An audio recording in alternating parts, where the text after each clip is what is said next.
Europe లో భారతీయులకు free education. మరిన్ని వివరాలకు విదేశ్ కన్సల్ట్ 9676502888.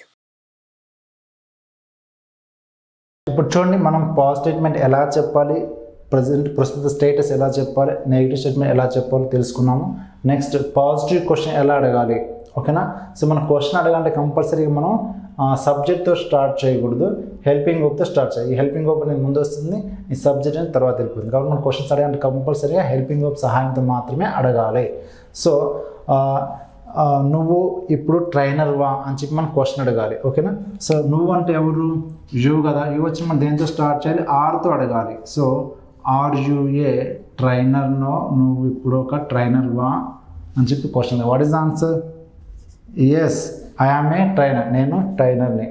సో మనం ఇప్పుడు క్లాస్లో ఉన్నామా అని చెప్పి క్వశ్చన్ అడగాలి. ఎలా అడుగుతాము, ఆర్తో అడగాలి. వి వచ్చింది కదా, సబ్జెక్ట్ వి తీసుకున్నాం కదా. Are we in class now, మనం ఇప్పుడు క్లాస్లో ఉన్నామా అంటే ఉన్నాం కదా, కాబట్టి ఎలా చెప్తాము, yes we are in class now అని చెప్పాలి. అదేవిధంగా నేను ఇప్పుడు హ్యాపీగా ఉన్నానా అని నా గురించి మిమ్మల్ని అడుగుతున్నాను, okay. So am I happy now, నేను ఇప్పుడు హ్యాపీగా ఉన్నా అంటే yes you are happy now అని చెప్పాలి. అదేవిధంగా మీరు దే తీసుకొని సబ్జెక్టుగా he, she, it single name తీసుకొని మరిన్ని సెంటెన్స్ ప్రాక్టీస్ చేయండి. అది ఇప్పుడు మనం హీ ఈజ్ ఏ మెజిషియన్ అనుకున్నాం, అతను ఒక మెజిషియన్ అనుకున్నాం, అతను మెజిషియనేనా అని చెప్పి మనం క్వశ్చన్ అడగాలి. అంటే అప్పుడు ఈ హీకి ముందు ఏం రావాలి, ఈజ్ రావాలి. Is he a magician now, ఇతను మెజిషియన్ నా అంటే yes he is a magician now. So is వచ్చినప్పుడు మన హీ షీట్ వచ్చినప్పుడు ఈజ్తో క్వశ్చన్ అడగాలి. You we you they pronoun name వచ్చినప్పుడు ఆర్తో అడగాలి. ఐ వచ్చినప్పుడు మనం దేంతో అడగాలి, యామ్తో అడగాలి. అది మనం గుర్తుపెట్టుకోవాలి, ఓకేనా. ప్రస్తుతం స్టేటస్ చెప్పాల్సి వచ్చినప్పుడు who is the person, where is the person, how is the person చెప్పాల్సి వచ్చినప్పుడు మనం వాడాల్సిన హెల్పింగ్ వర్బ్స్ ఇవన్నమాట. సో అదేవిధంగా నెగిటివ్ క్వశ్చన్ అడగాలి. ఒకసారి నెగిటివ్ క్వశ్చన్ చూద్దాం, ఓకేనా.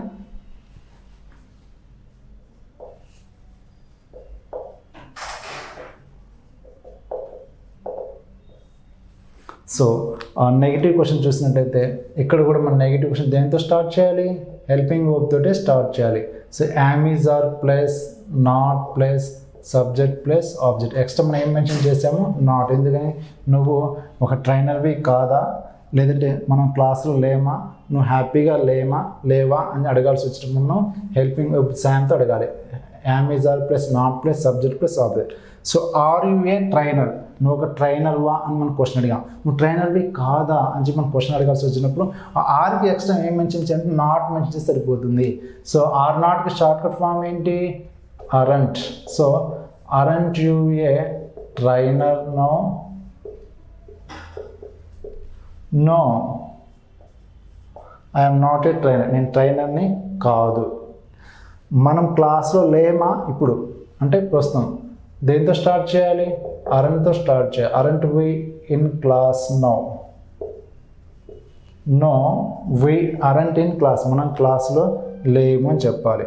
సో నేను ఇప్పుడు హ్యాపీగా లేనా, హ్యాపీగా ఉన్నానా అంటే పాజిటివ్ క్వశ్చన్ చెప్తుంది, నేను హ్యాపీగా లేనా అంటే నెగిటివ్ క్వశ్చన్ అడుగుతుంది. సో కాబట్టి మనం amn't I happy now,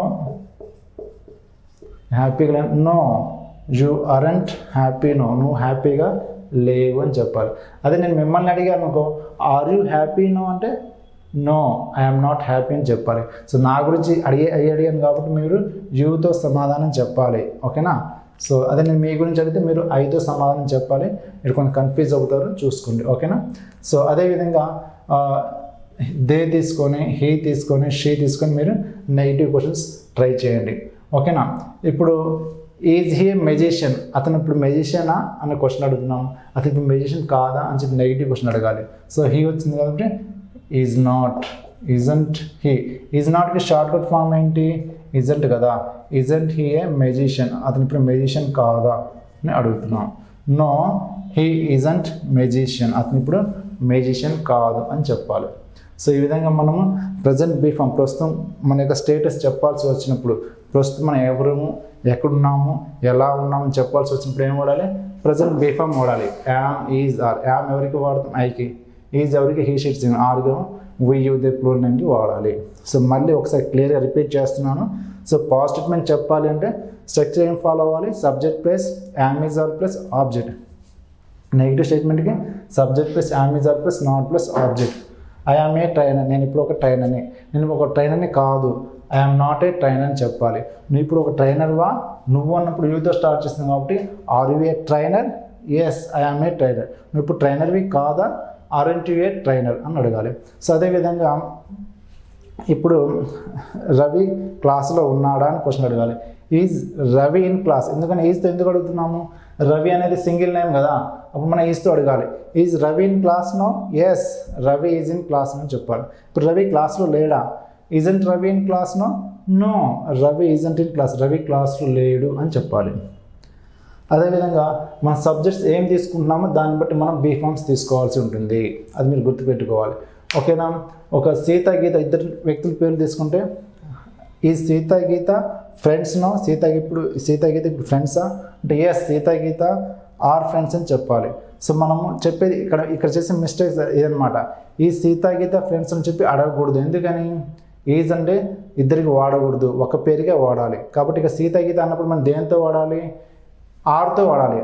are Sita Geeta friends no అని చెప్పి క్వశ్చన్ అడగాలి. దానికి ఆన్సర్ ఏంటి, yes Sita Geeta are friends no అని చెప్పాలి. ఇప్పుడు సీత గీత ఫ్రెండ్స్ కాదా అంటే aren't Sita Geeta friends no అంటే no Sita Geeta aren't friends no అని చెప్పాలి. సో కాబట్టి నువ్వు ఒక ఫ్రెండ్ని తీసుకుంటున్నామా, ఇద్దరు ఫ్రెండ్ని తీసుకుంటున్నామా, ఒకరిని అయితే ఈజ్తో అడగాలి, ఒకరికంటే ఎక్కువ ఉంటే మనం ఆర్తో అడగాలి, అది గుర్తుపెట్టుకోవాలి. ఓకేనా, సో కీప్ ప్రాక్టీస్. ఇలా మీరు అనేక సెంటెన్స్ ప్రాక్టీస్ చేయండి. సో ఈ ప్రాక్టీస్ చేసేటప్పుడు మనకు గుర్తు రావాల్సింది ఏంటంటే who is the person, where is the person, how is the person. Who అనగానే మనకు ప్రొఫెషన్స్ చెప్పొచ్చు, అదేవిధంగా డెసిగ్నేషన్ చెప్పొచ్చు, రిలేషన్షిప్ చెప్పొచ్చు. So where is the person అనగానే ఇన్, ఆన్, అట్ అనే ప్రిపోజిషన్స్ తీసుకుని మనం చేయాలి. అదేవిధంగా హౌ ఈజ్ ద పర్సన్ అన్నప్పుడు యాడ్జెక్టివ్స్ చెప్పే కదా, పూర్, రిచ్, గుడ్, బ్యాడ్, ఇలా మనకు క్వాలిటీని తెలియజేసేది, వాటిని తీసుకున్న సెంటెన్స్ ఫార్మేషన్ చేయాలి. ఓకేనా, సో ఇప్పుడు డిఫరెన్స్ చూసినట్టయితే మీరు పాస్ట్ బీఫామ్కి ప్రజెంట్ బీఫామ్కి డిఫరెన్స్ చూసినట్లయితే ఒకప్పుడు ముఖ్యమంత్రి ఎవరు ఆంధ్రప్రదేశ్ కంటే చంద్రబాబు నాయుడు. సో ఆ సెంటెన్స్ మనం ఎలా చెప్పాలి, Chandrababu Naidu was a CM of AP అని చెప్పాలి. ఇప్పుడు జగన్మోహన్ రెడ్డి సీఎం అని చెప్పాలి, జగన్ ఈజ్ ఏ సీఎం అని చెప్పాలి. సో మనం చేసే కామన్ మిస్టేక్స్ ఏంటంటే Chandrababu Naidu is a CM అని చెప్తాం గతానికి, అలా చెప్తే రాంగ్ అవుతుంది. కాబట్టి Chandrababu Naidu was CM of AP అని చెప్పాలి. ఎందుకని గతంలో ముఖ్యమంత్రి అని చెప్తున్నా, ఇప్పుడు కాదు. అది ఇప్పుడు ముఖ్యమంత్రి అయితే జగన్ ఈజ్ సీఎం నౌ అని చెప్పాలి, జగన్ ఇప్పుడు సీఎం అని చెప్పాలి. సో ఒకప్పుడు మేము బెస్ట్ ఫ్రెండ్స్ అని చెప్పాలి, we were best friends before 1 year. ఇప్పుడు మేము బెస్ట్ ఫ్రెండ్స్ కాదు అని చెప్పాలి. గతంలో వచ్చినప్పుడు వీ వర్ అని ఆర్ వాడలేదు కదా, అదే ఇప్పుడు మేము బెస్ట్ ఫ్రెండ్స్ అని చెప్పాల్సి వస్తే వీఆర్ బెస్ట్ ఫ్రెండ్స్ అని చెప్పాలి. గతంలో అయితే వర్ వాడాము, ఇప్పుడైతే ఆర్ వాడాము, అది మీరు గమనించాలి. ఓకేనా, సో రైట్. సో ఇలా మీరు ఇప్పుడు మీరు పాస్ట్ బీఫామ్ ప్రజెంట్ రెండింటిని కంపారిజన్ చేసుకుంటూ కొంచెం మరిన్ని సెంటెన్స్ ప్రాక్టీస్ చేయండి. ఓకేనా, సో అప్పుడు మీకు ఇంకా బాగా క్లారిటీ వస్తుంది. Okay, so I hope you clearly understand. Next we will learn future be form. So next క్లాస్లో ఫ్యూచర్ బీఫామ్ నుంచి క్లియర్గా నేర్చుకుందాం. Okay, until that practice past be form and present be form. ఓకేనా, సో రైట్, థ్యాంక్ యూ.